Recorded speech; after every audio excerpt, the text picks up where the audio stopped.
नमस्कार, आज है 25 जुलाई, दिन सोमवार। वक्त हो गया जी बिजनेस की बहुत ही खास पेशकश इंडिया 360 का। मैं हूं दीपक डोभाल। दिन भर की तमाम बड़ी अहम खबरों का करेंगे 360 डिग्री एनालिसिस। आपके फेवरेट शो जो है बिजनेस जगत का नंबर 1 प्राइम टाइम शो। लेकिन सबसे पहले वो खबरें जो बनी हैं आज की सुर्खियां।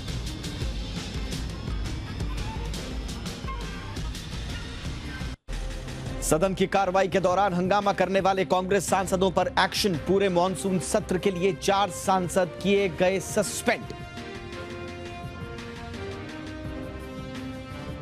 देश की 15वीं राष्ट्रपति बनी द्रौपदी मुर्मू। पहले संबोधन में कहा, आजादी के 75वें साल में मिला बड़ा दायित्व। राष्ट्रपति भवन में गार्ड ऑफ ऑनर, पूर्व राष्ट्रपति को दी गई विदाई। नई शराब नीति पर बीजेपी का हल्ला बोल जारी। डिप्टी सीएम सिसोदिया को हटाने की मांग। आम आदमी पार्टी के मुख्यालय पर नारेबाजी। आम आदमी पार्टी ने पलटवार किया साधा निशाना। बॉलीवुड कपल विकी कटरीना को जान से मारने की धमकी देने वाला गिरफ्तार। सांता क्रूज थाने में शिकायत के बाद पुलिस ने धर दबोचा, पूछताछ जारी। कर्ज के जाल में फंसा पाकिस्तान अब बेचेगा अपनी संपत्ति। चीन में रियल एस्टेट हुआ धड़ाम। इंडिया 360 में करेंगे विश्लेषण। पड़ोस में अस्थिरता का भारत पर क्या पड़ेगा असर। कारोबारी हफ्ते के पहले दिन बाजार की तेजी पर लगा ब्रेक। मुनाफा वसूली का हुआ शिकार बाजार। सेंसेक्स 306 तो निफ्टी में 88 अंक गिरकर बंद। टाटा स्टील के नतीजे रहे उम्मीद से बेहतर। 7,760 करोड़ का हुआ मुनाफा। एक्सिस बैंक ने भी हर पैमाने पर पेश किए बेहतर नतीजे। बैंक का मुनाफा बढ़ा, एनपीए घटा।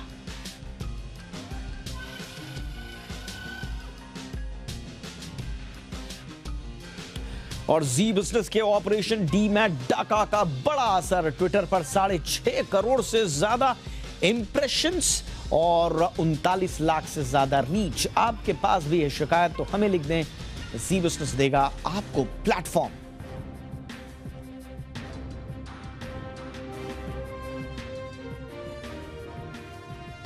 तो ये थी वो खबरें जो बनी हैं आज की सुर्खियां। अब सुबह से लेकर शाम तक क्या हुआ, सिलसिलेवार तरीके से आपको देते हैं न्यूज अपडेट।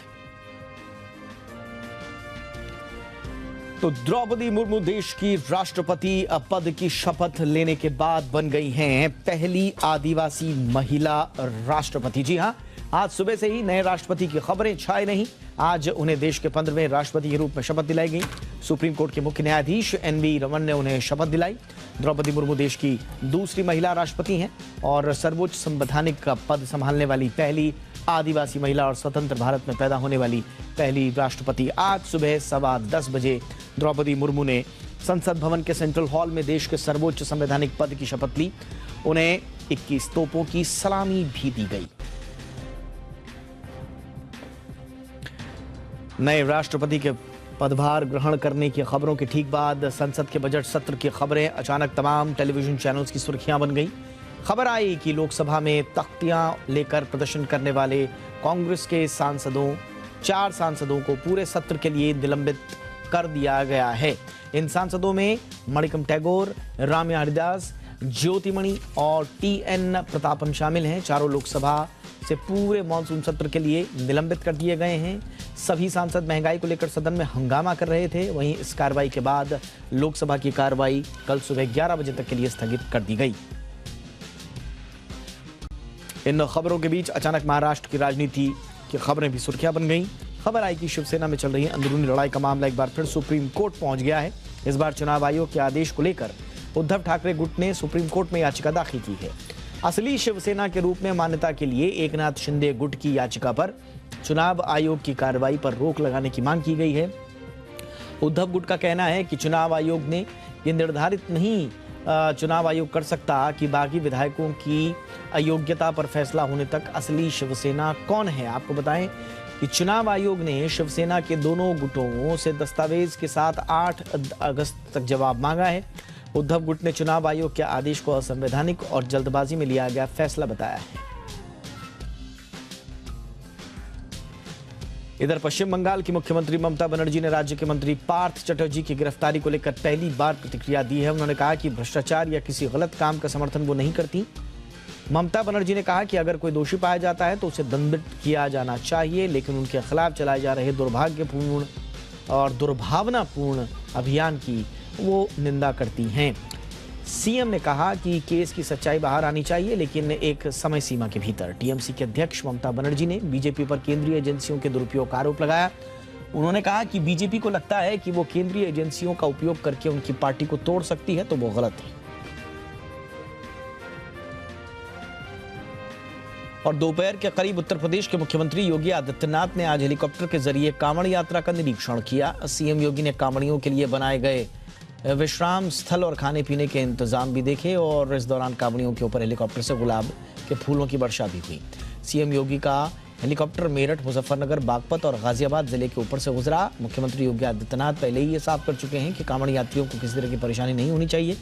इसके साथ ही उन्होंने तमाम प्रशासनिक अधिकारियों को कांवड़ यात्रा को सुगम बनाने के सख्त निर्देश भी दिए हैं। और शाम होते होते तमाम टीवी चैनल्स पर अखिलेश यादव से जुड़ी एक खबर छाई रही। खबर आई कि अखिलेश यादव राष्ट्रपति चुनाव में हुई क्रॉस वोटिंग करने वाले 5 सपा विधायकों पर एक्शन ले सकते हैं। इसके लिए अखिलेश यादव ने मंगलवार को विधायकों की बैठक बुलाई है। आपको बताएं कि राष्ट्रपति चुनाव में अखिलेश यादव ने विपक्ष के उम्मीदवार यशवंत सिन्हा का समर्थन किया था। बावजूद इसके अखिलेश यादव अपने सिर्फ 111 विधायकों का ही समर्थन यशवंत सिन्हा के लिए जुटा पाए। अब अखिलेश उन 5 विधायकों को खोज रहे हैं जिन्होंने चुपचाप द्रौपदी मुर्मू को समर्थन दे दिया।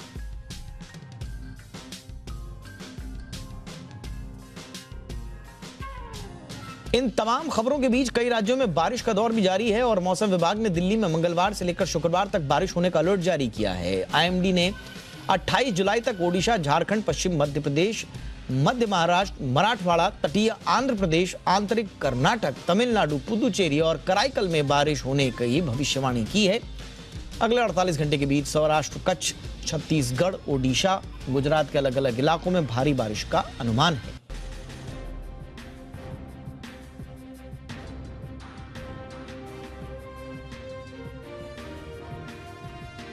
और आइए अब शुरुआत करते हैं आज की हमारी कवर स्टोरीज की।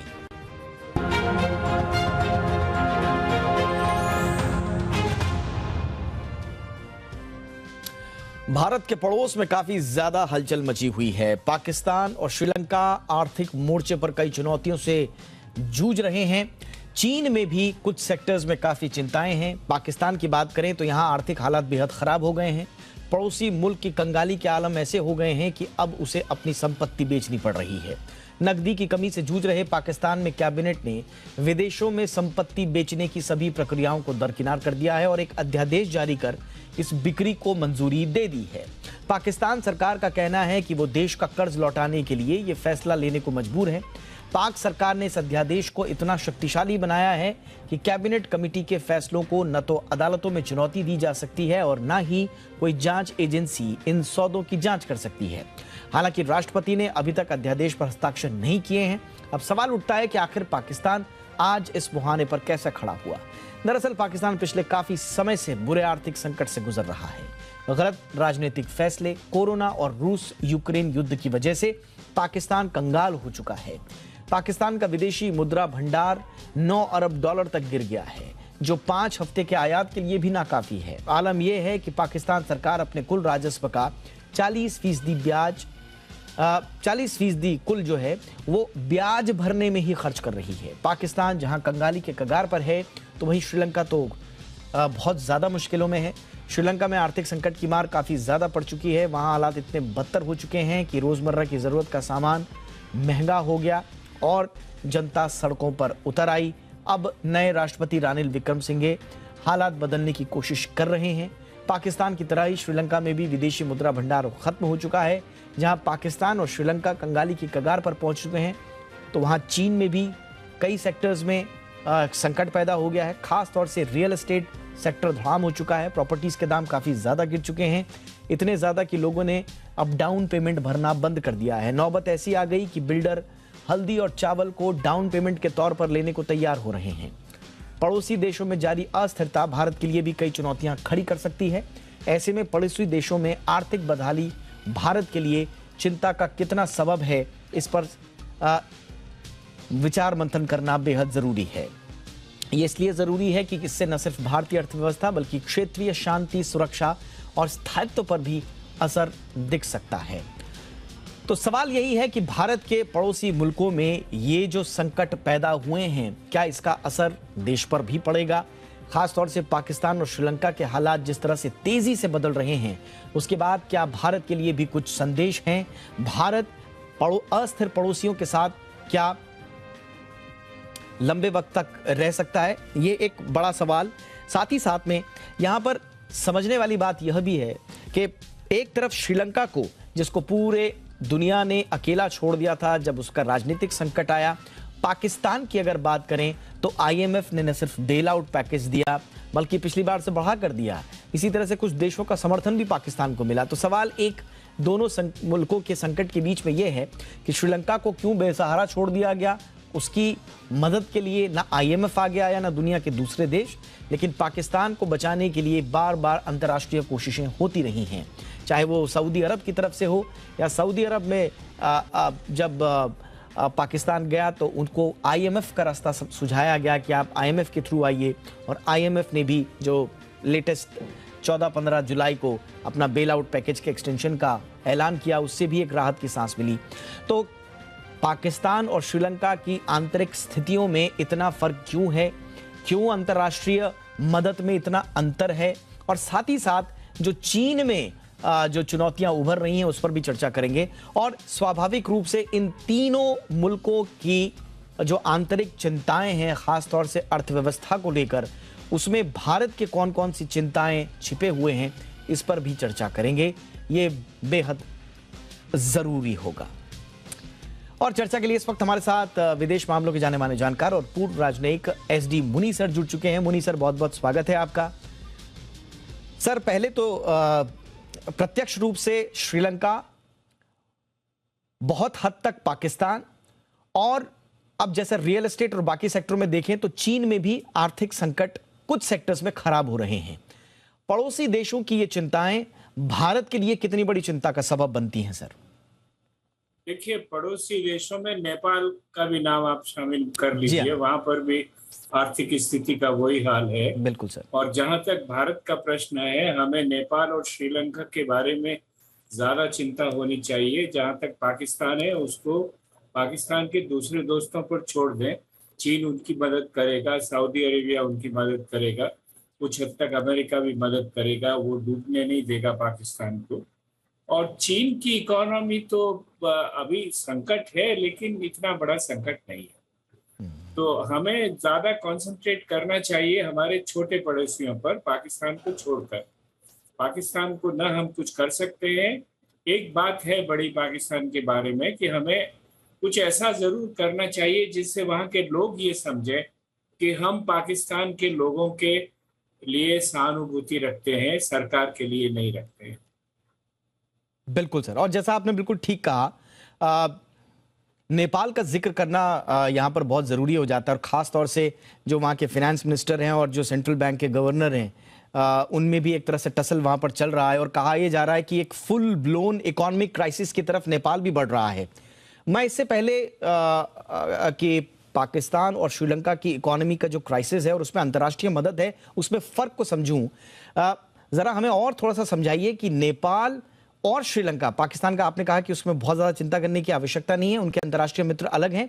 चीन में आपने बिल्कुल सही कहा, कुछ सेक्टर को छोड़ दें तो ऐसा कोई बड़ा कोई क्रंच नहीं है, लेकिन श्रीलंका और नेपाल सर, इन दोनों का क्या महत्व है भारत के लिए? और यहां अगर अर्थव्यवस्था में कोई दिक्कत आती है तो भारत किस तरह से प्रभावित होता है? देखिए, वहां की अर्थव्यवस्था में दिक्कत आएगी तो भारत हमेशा आगे बढ़ के उनको मदद करेगा, क्योंकि वहां की आर्थिक अस्थिरता और राजनीतिक अस्थिरता, जो अक्सर आर्थिक अस्थिरता से जुड़ी रहती है, जैसा हम लोगों ने श्रीलंका के मामले में देखा है, वो भारत के लिए ठीक नहीं है। क्योंकि वहाँ जो भी उपलब्ध होगा उसका असर भारत पर पड़ेगा, वहाँ के लोगों पर पड़ेगा। वो लोग हमारे अपने हैं, हमारी तरफ आशा से देखते हैं, और इसीलिए उनकी मदद करना हमारे लिए बहुत ज्यादा जरूरी है। तो जहां तक इन दो मुल्कों का सवाल है, और श्रीलंका में जैसा आप जानते हैं कि जैसे ही वहां की आर्थिक स्थिति बिगड़ी और उसको ले चलते हुए वहां की राजनीतिक स्थिति बहुत भयंकर रूप से बिगड़ी, तो भारत ने आगे बढ़कर मदद की, करीब $4 बिलियन का असिस्टेंस दिया अलग अलग तरीकों से। और यही अगर ऐसी स्थिति अभी नेपाल में आई नहीं है, लेकिन आशंकाएं हैं वहां पर, और अगर वहां भी कोई बड़ी प्रॉब्लम ऐसी आ जाए तो भारत को आगे बढ़कर नेपाल को मदद करनी ही पड़ेगी। बिल्कुल। और नेपाल में वो सब संकेत दिख भी रहे हैं, फॉरेक्स रिजर्व जो है वो लगातार कम हो रहे हैं, इंपोर्ट्स लगातार बढ़ रहा है, बहुत बहुत सारी चीजें हैं जो अंतर्राष्ट्रीय मामलों के जानकारों को यही कहना है कि धीरे धीरे श्रीलंका जैसी स्थिति कहीं नेपाल में भी उत्पन्न ना हो जाए। अब जरा सर एक सवाल जो बीते कई दिनों से कई अंतर्राष्ट्रीय टीकाकार टिप्पणीकार लिख भी रहे हैं, उस पर टीकाएं भी कर रहे हैं, वो ये कि श्रीलंका की मदद के लिए अंतर्राष्ट्रीय बिरादरी आई नहीं और उसको एक तरह से उसके हाल पर छोड़ दिया गया। दूसरी तरफ पाकिस्तान में हम देखते हैं ये आज का संकट नहीं है, पिछले 1-1.5 साल से वहां पर रॉन्ग इकोनॉमिक पॉलिसी और बैड गवर्नेंस के चलते उसके हाल लगातार खराब होते रहे हैं, लेकिन उसके बावजूद बेल आउट मिल जाता है। अभी IMF ने बढ़ा दिया 14 तारीख को और पिछली बार से ज्यादा पैसा दिया। तो ऐसा क्या है कि पूरी दुनिया जब पाकिस्तान डूब रहा होता है तो सामने आ जाती है और नेपाल श्रीलंका जैसे देश को बचाने कोई नहीं आता, भारत की मदद के भरोसे छोड़ दिया जाता है? श्रीलंका को बचाने भी दूसरे देशों ने, जापान ने थोड़ी बहुत मदद की, उसके अलावा जो इंटरनेशनल बैंक्स हैं, श्रीलंका नहीं गया IMF को, अब वो IMF को जाने को तैयार है। लेकिन पहले जो संकट वहां बढ़ा उसका एक सबसे बड़ा कारण ये भी था कि श्रीलंका चीन के प्रभाव में IMF को असिस्टेंस मांगने नहीं गया। पाकिस्तान की जहां तक स्थिति है, वो चीन से बहुत बड़ा लोन ले चुका है और पाकिस्तान में अब आवाजें बुलंद हो रही हैं। इमरान खान ने भी अब कहा है एज एन ओपोजिशन लीडर कि जो हमारी स्थिति है, आर्थिक स्थिति, वो ठीक नहीं है, श्रीलंका की तरह हम भी बहुत बुरी तरह से बिगड़ सकते हैं। लेकिन पाकिस्तान की सामरिक स्थिति को देखते हुए, उसके सामरिक महत्व को देखते हुए, जो वेस्टर्न कंट्रीज है, सऊदी अरेबिया है और जापान है और चीन है, वो सब उसकी मदद करेंगे और उसको डूबने नहीं देंगे, ऐसा मेरा मानना है। सर, इसके पीछे क्या एक न्यूक्लियर स्टेट होना भी वहां पर एक बहुत बड़ा, क्योंकि थ्रेट है कि अगर न्यूक्लियर वेपन्स वहां पर गलत हाथों में चले गए तो वो पूरी अंतर्राष्ट्रीय बिरादरी के लिए सिरदर्द हो जाएगा, इसलिए डूबने से बचाओ। नहीं, वो भी एक है, लेकिन देखिए न्यूक्लियर पाकिस्तान बनने से पहले भी जो पाकिस्तान की सामरिक स्थिति थी, चीन, सऊदी अरेबिया और अमेरिका के लिए बहुत महत्व रखती थी, और इसीलिए न्यूक्लियर स्टेटस होने के बाद भी अमेरिका ने कोई बहुत ज्यादा उसको परेशान नहीं किया पाकिस्तान को। और सऊदी अरेबिया, यहाँ तक कि ईरान भी चाहते हैं कि पाकिस्तान उनकी न्यूक्लियर मामले में मदद करे। तो न्यूक्लियर जो मामला है वो होने या नहीं होने से पाकिस्तान की सामरिक स्थिति में बहुत फर्क नहीं आएगा। लेकिन आप सही कह रहे हैं कि न्यूक्लियर पाकिस्तान और ज्यादा अधिक खतरे का कारण है और ज्यादा अधिक परेशानी का कारण है। इसलिए जो स्टेक्स पहले पाकिस्तान को बचाने में थे उससे ज्यादा हो गए हैं। Absolutely sir. अब एक आखिरी सवाल के रूप में मैं भारत की भूमिका पर एक बार फिर से मैं आना चाहूंगा। भारत सर, अब पूरे अंतर्राष्ट्रीय माहौल में अगर आप देखेंगे, जो इंपोर्टेड इन्फ्लेशन की बात कही जा रही है पूरी दुनिया में और भारत में भी स्टैगफ्लेशन के हालात हैं, साथ ही साथ अब तो ये हीटफ्लेशन भी आ गया है, जो यूरोप में गर्मी पड़ रही है उसके रिपरकशंस दिखेंगे। तो बहुत संवेदनशील स्थिति में भारत की अर्थव्यवस्था भी है, और ऐसे में अपने अस्थिर पड़ोसियों को संभालना, उनकी हालात पर लगातार नजर रखना भारत के लिए कैसे बैलेंस पैदा कर पाएगा भारत, और क्या भूमिका इस वक्त भारत की होनी चाहिए? भारत के ऊपर इसका दबाव बढ़ेगा। आप बिल्कुल सही कह रहे हैं कि जो अंतरराष्ट्रीय स्थिति है, खास तौर से रूस और यूक्रेन का जो वॉर है, उससे सप्लाई चेन्स बिगड़ गई है, फूड की प्रॉब्लम आ गई है, ऑयल की प्रॉब्लम आ गई है, जो फ्यूल है वो सब जगह बहुत महंगा हो रहा है और बहुत सारे देशों पे उसका असर पड़ रहा है और भारत इससे मुक्त नहीं है। लेकिन भारत के ऊपर जो पड़ोसियों का बर्डन है वो ऐसा है कि भारत उसको निभा सकता है और भारत को निभाना चाहिए। लेकिन ये करने के साथ साथ भारत को अपनी आर्थिक व्यवस्था पर भी बहुत अधिक ध्यान देने की जरूरत है। हमारे यहाँ इन्फ्लेशन बढ़ रहा है, हमारे यहाँ फॉरेन एक्सचेंज काफी है लेकिन कम हो रहा है बिल्कुल। और उसकी तरफ भी ध्यान जाने की जरूरत है। तो हमें भी अपनी आर्थिक दशा को ठीक से उसका आंकलन करके उसके इलाज ढूंढने पड़ेंगे। बिल्कुल, और यही सबसे बड़ी चुनौती इस वक्त भारत के रुपया सामने। नीचे जा रहा है। जी, जी सर। सर आप अपनी बात कंप्लीट कर सकते हैं। जी सर। नहीं, मैंने कहा ये रुपया नीचे जा रहा है, इन्फ्लेशन हो रहा है, एब्सोल्युटली, ये भी एक उसके साथ एब्सोल्युटली सर। रुपए की, प्रॉब्लम का इंडिकेटर है। एब्सोल्युटली सर, रुपए की कमजोरी, इन्फ्लेशन, अर्थव्यवस्था के जो दूसरे मोर्चों पर जो सिग्नल्स खराब मिल रहे हैं, उन सब के बाद भारत में तो अपनी चुनौतियां हैं ही, लेकिन जो एक महत्वपूर्ण भूमिका नेबर फर्स्ट की पॉलिसी भारत की रही है, उसको ये देखते हुए, न सिर्फ अपने हितों को देखते हुए बल्कि पूरी क्षेत्रीय स्थिरता के लिए स्थिर नेपाल, स्थिर पाकिस्तान, स्थिर श्रीलंका, ये सब हमारी प्रायोरिटी भी हमेशा से रही हैं और आगे भी होनी चाहिए। तो कुल मिला के चुनौतीपूर्ण समय भारत के लिए भी, आगे किस तरह से रोड मैप तय होता है, इसके लिए सरकार, मुझे उम्मीद है कि पूरी तरह से कोशिश कर भी रही होगी। बहुत बहुत शुक्रिया मुनि सर, आपने वक्त निकाला हमारे लिए और विश्लेषण दिया इस महत्वपूर्ण मुद्दे पर। Thank you so much sir. आइए आगे बढ़ते हैं। चीन अपनी हरकतों से बाज नहीं आ रहा है, हमारी सीमा पर लगातार फाइटर जेट भेज रहा है। ऐसे में चीन को सबक सिखाने के लिए और चुनौतियों को कम करने के लिए अगले 2 से 3 महीने में दूसरे S-400 missile air defence system को चीन की सीमा पर सक्रिय करने जा रहा है भारत। जी हां, S-400 की तैनाती से भारतीय वायुसेना चीन के फाइटर जेट, रणनीतिक बॉम्बर, मिसाइलों और ड्रोन विमानों की न केवल बहुत दूर से पहचान कर सकेंगी बल्कि उन्हें पलक झपकते ही तबाह भी कर दी। और चीन की चाल ने सिर्फ भारत के पड़ोसी देशों को ही परेशान नहीं किया है बल्कि यूरोपियन देशों को भी चीन से बचने की, यूरोपीय देश भी चीन से बचने की सलाह दे रहे हैं। ब्रिटेन के प्रधानमंत्री पद की रेस में सबसे आगे चल रहे ऋषि सुनक ने चीन को सख्त अंदाज में चेतावनी दी है। उन्होंने कहा कि ड्रैगन दुनिया के लिए बहुत बड़ा खतरा पैदा हो रहा है। चीन की साम्राज्यवादी नीतियों की आलोचना करते हुए सुनक ने ड्रैगन पर तकनीक चुराने से लेकर विकासशील देशों को कर्ज के जाल में फंसाकर तबाह करने के भी आरोप लगाए हैं। उन्होंने साफ शब्दों में कहा कि अगर वो पीएम बनते हैं तो सबसे पहले चीन के खिलाफ कार्रवाई करेंगे। आपको बताएं कि श्रीलंका में चल रहे आर्थिक संकट के पीछे चीन से लिया बेहिसाब कर्ज भी है। पाकिस्तान भी इस वक्त चीन के कर्ज के तले दबा हुआ है। दिवालिया होने से बचने के लिए शहबाज शरीफ देश की राष्ट्रीय संपत्ति को बेचने की कगार पर खड़े हैं। पाकिस्तान, श्रीलंका हो चाहे अमेरिका, इस वक्त पूरी दुनिया रूस यूक्रेन युद्ध की वजह से बढ़ रही महंगाई की चपेट में है। यूरोप में तो कच्चे तेल की आपूर्ति भी प्रभावित हुई है। ऐसे में यूरोपीय देशों ने संकट का अनोखा सॉल्यूशन निकाला है और वो है लोगों को मुफ्त में यात्रा का ऑफर देना। क्या है ये ऑफर और इससे क्या होगा, क्या ये सॉल्यूशन है, इस रिपोर्ट में देखिए।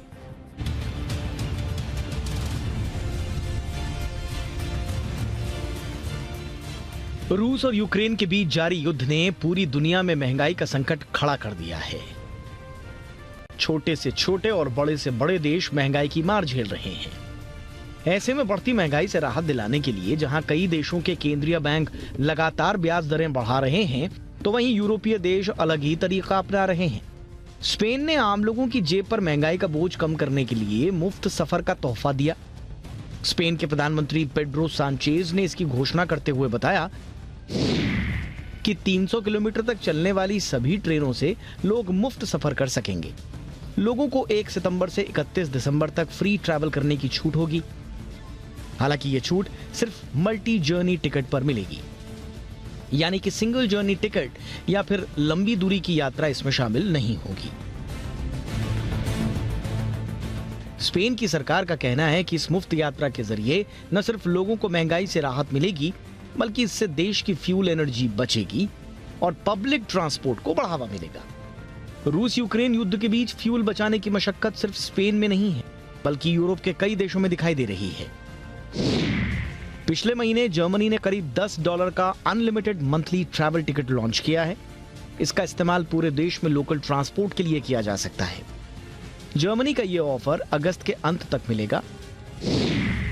इसी तरह ऑस्ट्रिया ने 2021 के अंत में अपना जलवायु टिकट लॉन्च किया। इसके तहत करीब 1000 यूरो यानी करीब 89,000 रुपए का एनुअल पास सिर्फ 21 यूरो यानी कि 1713 रुपए में दिया गया। ये लोगों को अपनी कार छोड़ने के लिए प्रोत्साहित करने के लिए शुरू किया गया था।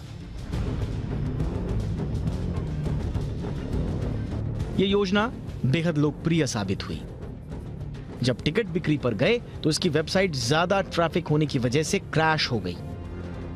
लेकिन रूस यूक्रेन युद्ध अगर जल्द नहीं थमता है तो इन देशों के ये अनोखे ऑफर भी महंगाई कम नहीं कर पाएंगे।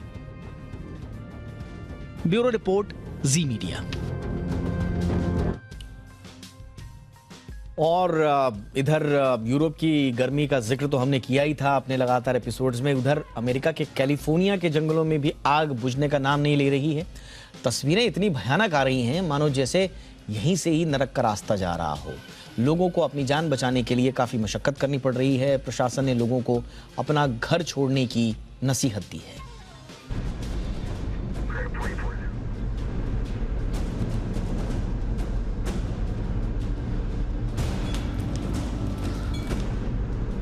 ये कैलिफोर्निया के जंगलों के वो रास्ते हैं जो सिर्फ और सिर्फ आग के करीब ले जाते हैं।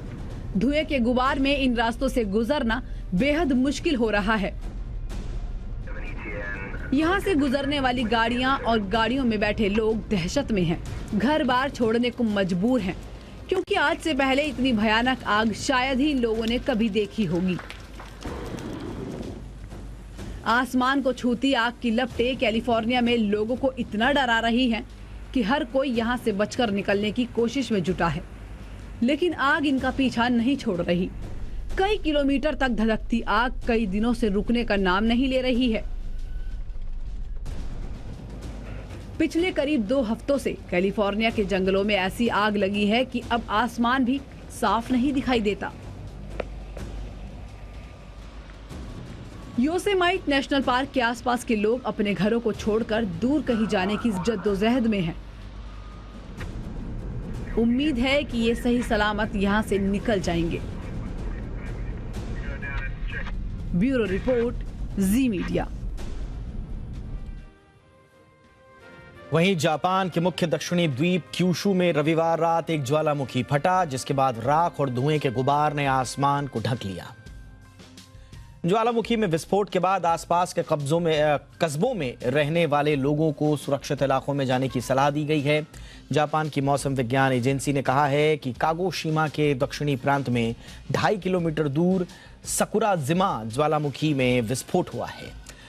जापान में ज्वालामुखी के विस्फोट का यह वीडियो सोशल मीडिया पर वायरल हो रहा है। मौसम विभाग के मुताबिक सकुराजिमा जापान में सबसे सक्रिय ज्वालामुखियों में से एक है और इसमें बार बार विस्फोट होता रहा है। ये एक द्वीप हुआ करता था, लेकिन 1914 में एक विस्फोट के बाद एक प्रायद्वीप बन गया। हमने बुलेटिन की शुरुआत में ही आपको बताया था कि आज द्रौपदी मुर्मू ने राष्ट्रपति पद की शपथ ले ली है, लेकिन शपथ ग्रहण समारोह के मौके पर द्रौपदी मुर्मू ने देश की लोकतांत्रिक व्यवस्था को सराहा है। उन्होंने कहा कि आज एक आदिवासी महिला इस देश के सर्वोच्च पद पर पहुंच गई। देखिए द्रौपदी मुर्मू के शपथ ग्रहण समारोह पर यह विस्तृत रिपोर्ट।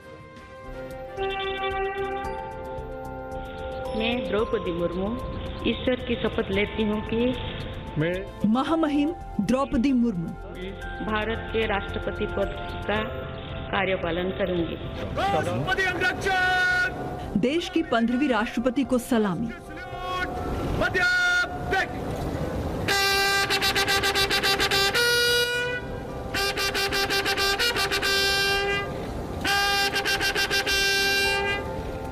देश की पहली आदिवासी राष्ट्रपति का भव्य स्वागत।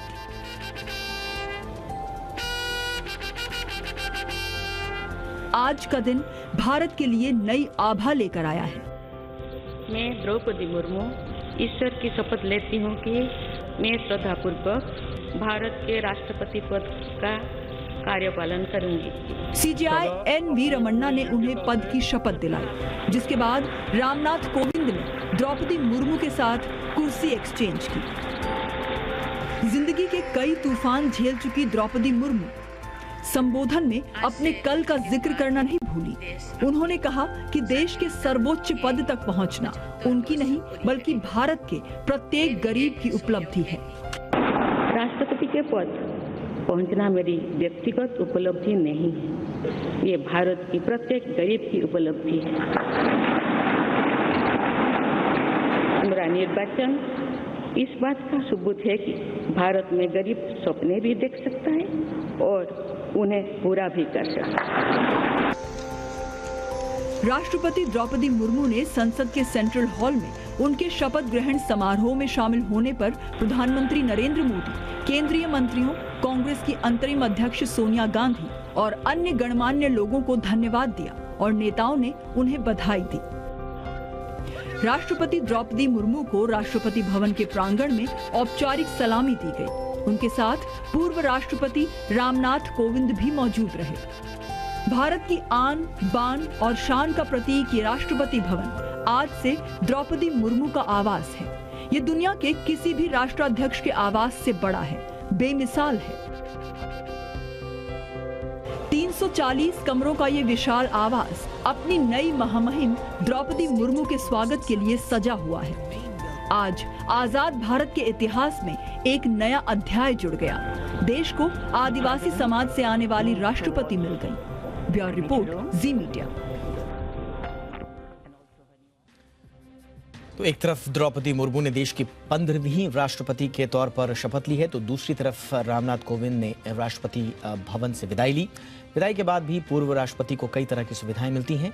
एक रिपोर्ट में हम आपको बता रहे हैं कि पूर्व राष्ट्रपति रामनाथ कोविंद को अब क्या क्या सुविधाएं सरकार की तरफ से मिलेंगी। जानकारी बढ़ाइए इस रिपोर्ट के जरिए।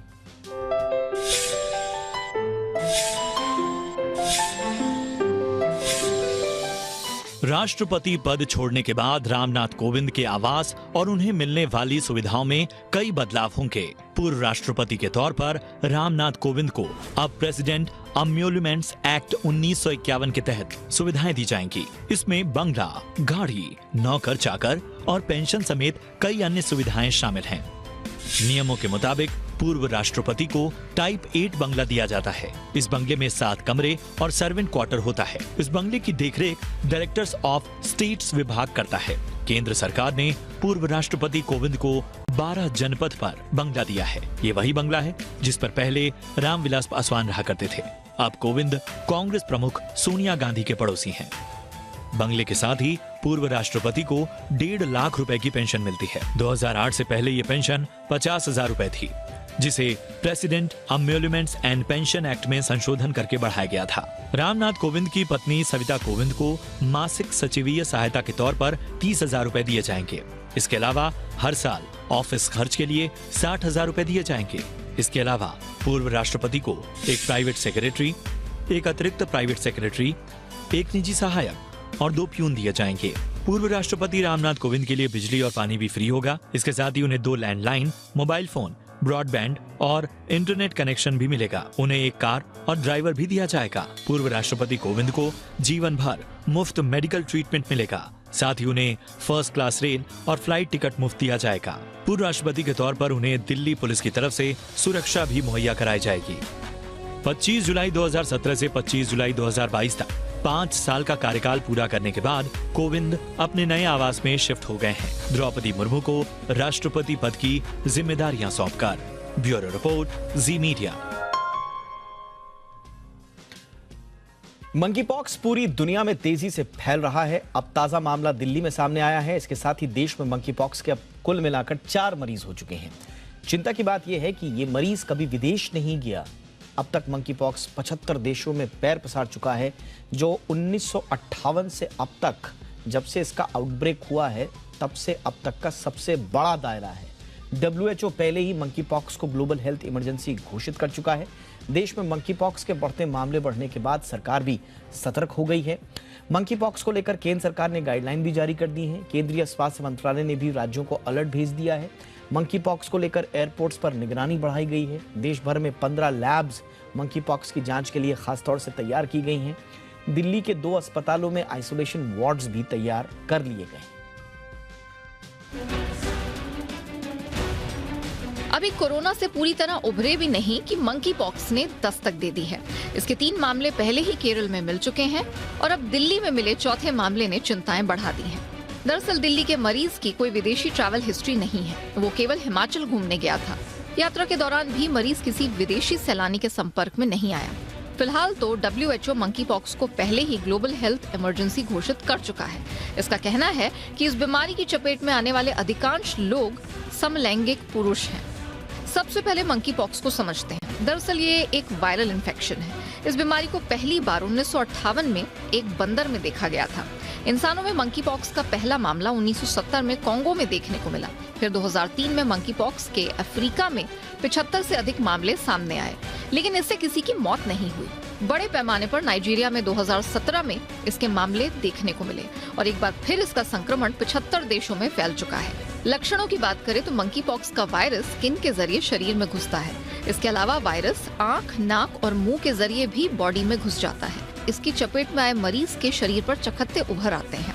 मामूली से लगने वाले चकत्ते 2 से 3 दिन में ही अपना असर दिखाने लगते हैं। 2 से 3 हफ्ते में चकत्ते खतरनाक रूप ले लेते हैं और फफोले बन जाते हैं। ये चकत्ते आमतौर पर चेहरे पे नजर आते हैं, पर शुरुआती दौर में हथेलियों और तलवों पर उभरते हैं। बाद में ये हाथ और पैरों में फैल जाते हैं। मंकी पॉक्स के शिकार मरीज को कपकपी के साथ बुखार आता है। मांसपेशियों, पीठ और सिर में दर्द होता है। लिम्फ नोड्स में सूजन आ जाती है। थकान महसूस होती है। इसके अलावा ओरल म्यूकस मेम्ब्रेन, प्रजनन अंगों और कॉर्निया पर भी इसका असर पड़ सकता है। इसके लक्षण 2 से 4 हफ्तों में खत्म हो जाते हैं।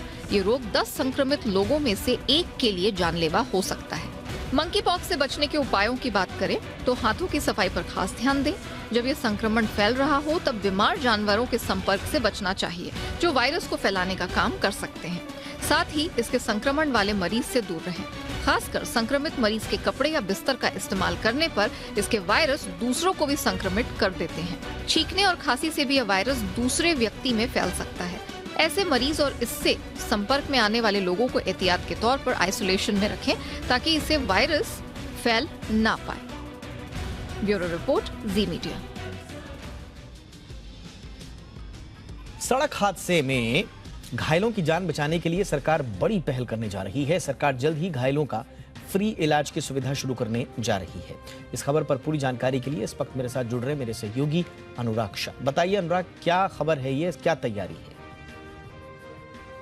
देखिए, भारत में हर दिन 400 लोगों की जो मौत होती है सड़क दुर्घटना के अंदर, ये काफ़ी बड़ा आंकड़ा है, विश्व में सबसे बड़ा आंकड़ा है। तो इसी को देखते हुए सरकार ने जो मोटर व्हीकल एक्ट के अंदर बदलाव किया है और वहाँ पर एक जो प्रावधान किया गया है गोल्डन आवर ट्रीटमेंट फैसिलिटी का, तो उसको जल्द ही इम्प्लीमेंट किया जाएगा। और उस गोल्डन आवर ट्रीटमेंट फैसिलिटी के अंतर्गत जो गोल्डन आवर ट्रीटमेंट दिया जाएगा वो कैशलेस होगा और सड़क दुर्घटना में घायल मरीजों के लिए वो फ्री ऑफ कॉस्ट होगा।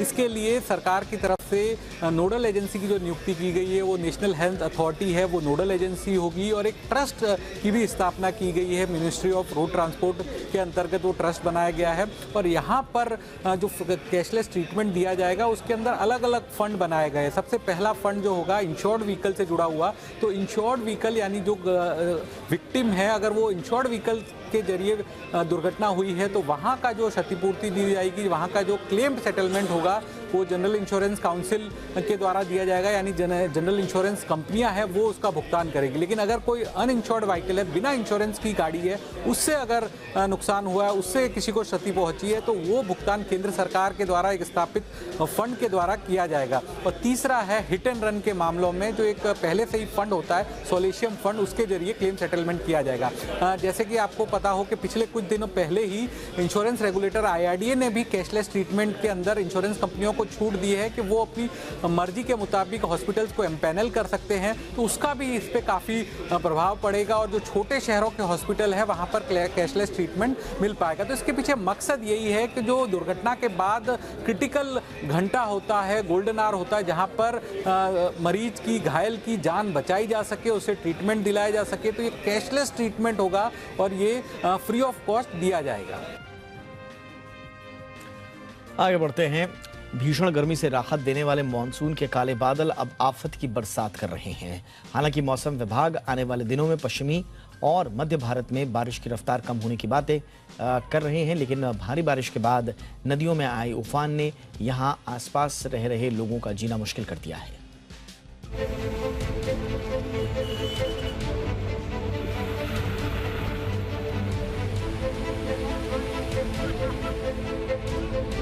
मानसून के काले बादलों की काली छाया ने देश के कई राज्यों की दशा ही बदल दी है। काली छाया इसलिए क्योंकि बेलगाम बारिश ने कई राज्यों में लोगों को सड़कों पर नाव चलाने पर मजबूर कर दिया है।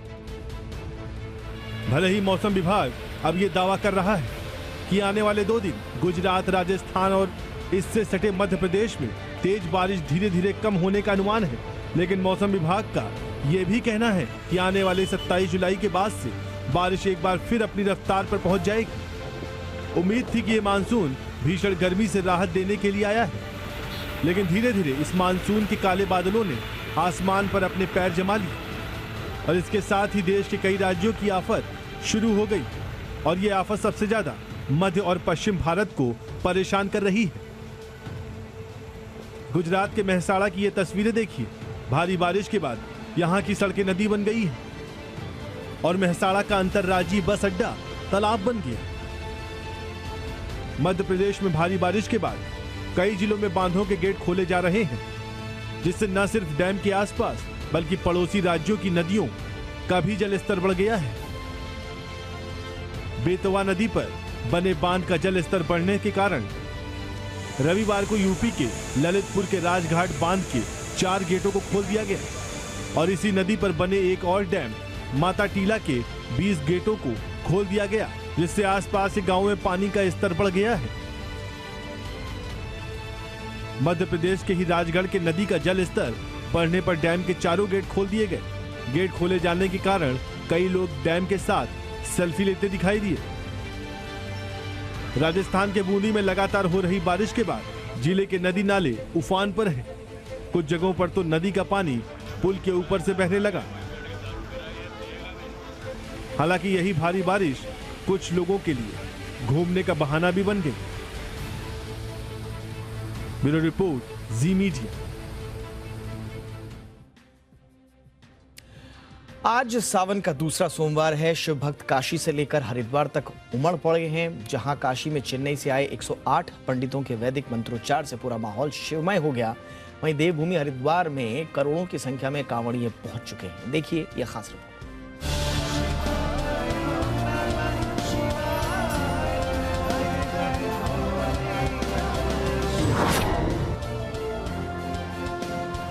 आज सावन का दूसरा सोमवार है, लेकिन इससे ठीक पहले देवभूमि हरिद्वार में शिव भक्तों का सैलाब उमड़ पड़ा। लेकिन इससे पहले हरिद्वार में लगातार दूसरे दिन हरिद्वार ऋषिकेश हाईवे पर घंटों का जाम लगा रहा। ग्रीन कॉरिडोर से लेकर हाईवे तक कांवड़ वाहन से पूरी तरह पैक रहा। देश भर से शिव भक्त देवभूमि हरिद्वार में करोड़ों की संख्या में आ चुके हैं। गंगा का पवित्र जल लेने आए शिव भक्त कांवड़िए हर की पौड़ी पर भी भारी संख्या में पहुंचे हैं। पुलिस के मुताबिक यहां अब तक करीब 2 करोड़ शिव भक्त आ चुके हैं।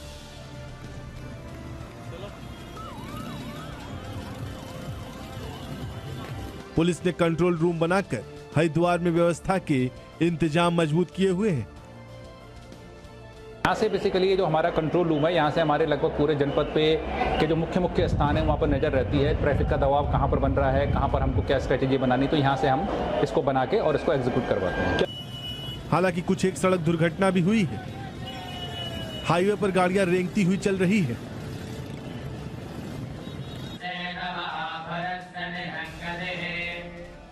महादेव की नगरी काशी में 1008 पवित्र जल से भरे कलश के साथ चेन्नई से पंडित वैदिक मंत्रोच्चार के साथ पूजा अर्चना कर रहे हैं। सावन के दूसरे सोमवार से ठीक पहले आए 108 पंडितों के मंत्रोच्चार से पूरा वातावरण शिवमय हो गया है।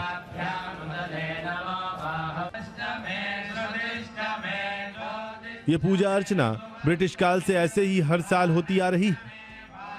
ब्यूरो रिपोर्ट, जी मीडिया। खराब ग्लोबल संकेतों के चलते कारोबारी हफ्ते के पहले दिन बाजार की कमजोरी के साथ शुरुआत हुई है।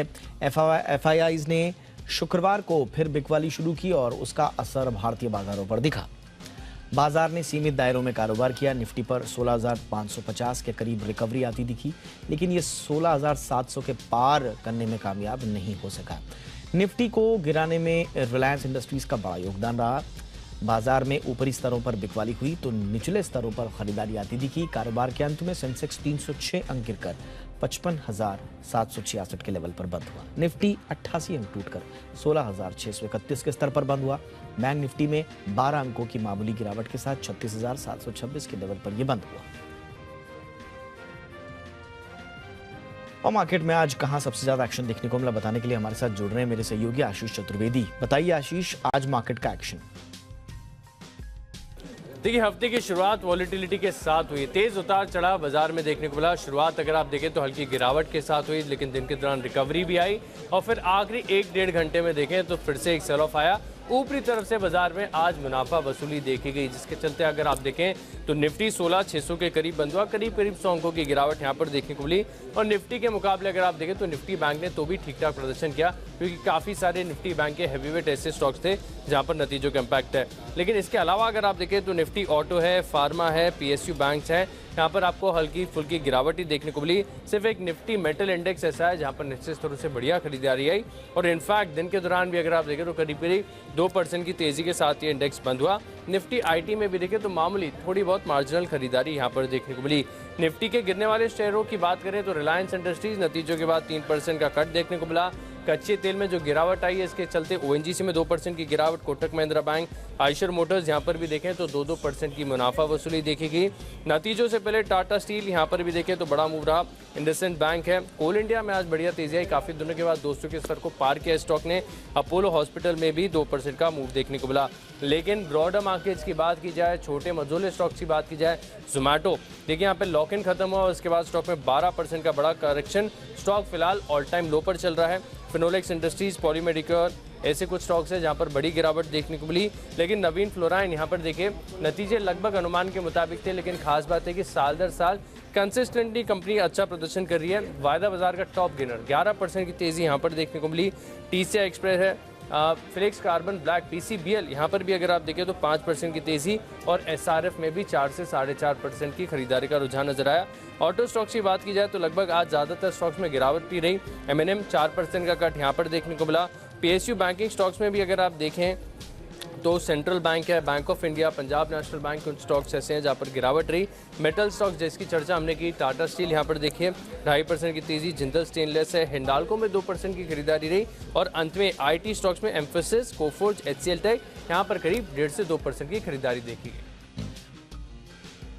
और आइए अब जरा फटाफट से बात कर लेते हैं अमेरिकी बाजारों की, उनके हाल देख लेते हैं कि क्या वहां पर कारोबार चल रहा है शुरुआती तौर पर। तो अमेरिकी बाजारों का आप हाल देखिए। डाउ जोन्स मामूली तेजी के साथ मात्र 73 अंकों की बढ़ोतरी के साथ 31,973 पर कारोबार कर रहा है। सुस्त शुरुआत। और नैस्डैक तो लाल निशान में ही है फिलहाल, 11,778 के लेवल पर फिलहाल कारोबार करता हुआ नैस्डैक। कल की स्ट्रैटेजी पर बातचीत करने के लिए हमारे साथ ट्रेड स्विफ्ट ब्रोकिंग के डायरेक्टर संदीप जैन जी जुड़ चुके हैं। संदीप सर, बहुत बहुत स्वागत है। सर, कल के लिए क्या आकलन है आपका मार्केट को लेकर? मार्केट देखिए कहीं ना कहीं जैसा लग रहा था, मैंने लास्ट वीक जब थर्सडे को बात कर रहा था और फ्राइडे को भी इवनिंग शो में बात किया था कि नेक्स्ट वीक जो है वैसे काफी अहम वीक है और कटान भी है और बड़ा इवेंट यूएस में भी है और रिजल्ट दुनिया भर के हैं। तो मुझे ऐसा लगता है कि प्रॉफिट बुकिंग आज भी आई है और ऊपर के लेवल नीचे के लेवल से फिर मार्केट रिकवर भी किए, फिर ऊपर थोड़ी प्रॉफिट बुकिंग आई है। सेक्टर स्पेसिफिक मूवमेंट था, कहीं ना कहीं private sector banks will really out perform. मुझे ऐसा लगता है कि प्राइवेट सेक्टर बैंक्स के साथ रहे। आज मेटल्स फिर भी थोड़ा ठीक कर रहे थे। So overall stock specific action रहेगा, सेक्टर स्पेसिफिक एक्शन रहेगा। नीचे आने पे खरीदना ही है, ये बात श्योर है, क्योंकि बहुत ज्यादा मुझे गिरावट नहीं लगती है जिस तरीके का विक्स का माहौल और ओवरऑल देखते हैं। आज हालांकि FII DIX दोनों के सेल के आंकड़े आए हैं और अभी भी SGX निफ्टी लाल में है। So let's see how it goes like. और कटान का हफ्ता तो थोड़ा कॉशियसली प्ले करें, ज्यादा इंपॉर्टेंट है वो। Thank you so much Sandeep sir इस तमाम जानकारी के लिए आपका। दलाल स्ट्रीट पर जाने माने निवेशकों ने जून तिमाही में कई शेयरों में हिस्सेदारी बढ़ाई है। कौन से शेयरों में इन निवेशकों ने निवेश किया, देखिए कुशल गुप्ता की ये खास रिपोर्ट। जी, तो जून तिमाही में हमने देखा कि यहाँ पर दिग्गज निवेशकों ने क्या किस तरीके से बाइंग और सेलिंग की है काफ़ी सारे स्टॉक्स में। सबसे पहले मैं दिग्गज निवेशक आरजे राकेश झुंझुनवाला के बारे में बता दूं कि यहाँ पर इन्होंने एस्कॉट्स कुबोटा में करीबन 1.4% हिस्सेदारी खरीदी है और ये नई होल्डिंग है इनकी। वहीं दूसरी तरफ अगर आप देखें तो यहाँ पर एनसीसी और ऑटोलाइन इंडस्ट्रीज में इन्होंने अपनी हिस्सेदारी घटाई है करीबन 0.2% और साथ ही 0.1%। वहीं आशीष कचोलिया की अगर हम बात करें तो तीनों holdings inflame appliances, repro India और साथ ही बारबेक्यू नेशन में हिस्सेदारी बढ़ाई गई है, जिसमें इनफ्लेम अप्लायंसेज 4.2%, रेप्रो इंडिया 3.6% और बारबेक्यू नेशन 1.05%। दूसरी तरफ गिरावट कहां पर आई है, मोल्टेक पैकेजिंग में करीबन 1.2% पहली तिमाही में आशीष कचोलिया ने घटाई है। वहीं दूसरी तरफ डॉली खन्ना की बात करें तो यहां पर Chennai petro, Monte Carlo fashions और जुआरी इंडस्ट्रीज, इन तीनों पर इनका बड़ा फोकस बनता हुआ नजर आया है, जहां पर चेन्नई पेट्रो में 3.27% हिस्सेदारी इनकी हो गई है और ये नई होल्डिंग्स में इनकी शामिल है। और यहां पर गिरावट कहां पे दिखी गई है इनकी होल्डिंग्स में, केसीपी और साथ ही गोवा कार्बन्स। और अंत में मुकुल अग्रवाल की बात करें तो यहां पर इथोस और साथ ही पिक्स ट्रांसमिशन, यहां पर इन्होंने खरीदारी जो है की है और नई होल्डिंग में 4% और 2.7% की होल्डिंग बढ़ी है। पर गिरावट यहां पर Indian Metals and Ferro Alloys और ऑन मोबाइल ग्लोबल में आती दिखी है। तो काफी सारे छोटे मझोले शेयरों में बड़े दिग्गज निवेशकों ने पहली तिमाही में खरीदारी की है। शुक्रिया कुशल इस तमाम जानकारी के लिए। अब कुछ खेल जगत की बातें कर लेते हैं। टीम इंडिया ने दूसरे वनडे मैच में वेस्टइंडीज को 2 विकेट से हरा दिया है। इसके साथ ही भारत ने 3 मैचों की सीरीज में 2-0 की अजेय बढ़त प्राप्त कर ली है। ये वनडे क्रिकेट में भारत की वेस्टइंडीज पर लगातार 12वीं सीरीज जीत है। इसके साथ ही टीम इंडिया ने किसी एक टीम को लगातार सबसे ज्यादा सीरीज में हराने का वर्ल्ड रिकॉर्ड भी अपने नाम कर लिया है। पिछला रिकॉर्ड पाकिस्तान के नाम था। और इधर टीम इंडिया के पूर्व कोच रवि शास्त्री ने हार्दिक पांड्या को लेकर बड़ा बयान दिया है। 60 साल के शास्त्री ने एक फैंटेसी ऐप से चर्चा करते हुए कहा कि वो हमेशा से टॉप 6 में एक ऐसे खिलाड़ी चाहते थे जो बॉलिंग कर सके, लेकिन हार्दिक की चोट के कारण वो परेशानियों में पड़ गए थे। उनकी चोट का हट जाना 2 वर्ल्ड कप की हार के साथ चुकाना पड़ा, क्योंकि तब टॉप 6 में ऐसा कोई नहीं था जो बॉलिंग कर सके। वर्ल्ड एथलेटिक्स चैंपियनशिप में सोमवार का दिन वर्ल्ड रिकॉर्ड के नाम रहा। यहां एक दिन में 3 बार वर्ल्ड रिकॉर्ड टूटे। 2 दफा नाइजीरियन स्प्रिंटर ने नए रिकॉर्ड बनाए तो एक रिकॉर्ड स्वीडिश एथलीट मोंडो ड्रुप्लांटिस ने पोल वॉल्ट में बनाया। नाइजीरिया की स्प्रिंटर टोबी अमुसानी ने वर्ल्ड एथलेटिक्स चैंपियनशिप में विमेन 100 मीटर हर्डल इवेंट का वर्ल्ड रिकॉर्ड तोड़ दिया। 25 साल की अमुसानी ने 2 घंटे के भीतर ये अपना रिकॉर्ड तोड़ दिया। दुनिया के सबसे तेज गेंदबाज रहे शोएब अख्तर अगले साल बड़े पर्दे पर दिखने वाले हैं। जी हां, उन पर एक फिल्म बनने जा रही है जो 16 नवंबर 2023 को रिलीज होगी। इस फिल्म का नाम Rawalpindi express running against the odds रखा गया है। ये अनाउंसमेंट खुद शोएब अख्तर ने किया। शोएब अख्तर 24 सेकंड के इस मोशन पोस्ट में रेलवे ट्रैक में दौड़ते हुए नजर आ रहे हैं। रशिया में एक चेस टूर्नामेंट के दौरान रोबोट ने 7 साल के बच्चे की उंगली तोड़ दी। जी हां, लड़के का नाम क्रिस्टोफर है। वो मॉस्को में 19 जुलाई को शुरू हुए मॉस्को ओपन चेस टूर्नामेंट में हिस्सा ले रहे थे। शनिवार रात एक वीडियो आया, लड़का तय समय से अपनी चाल बदलने लगा। जब रोबोट के चाल चलने की बारी आई, उसी समय रोबोट ने बच्चे की उंगली तोड़ दी।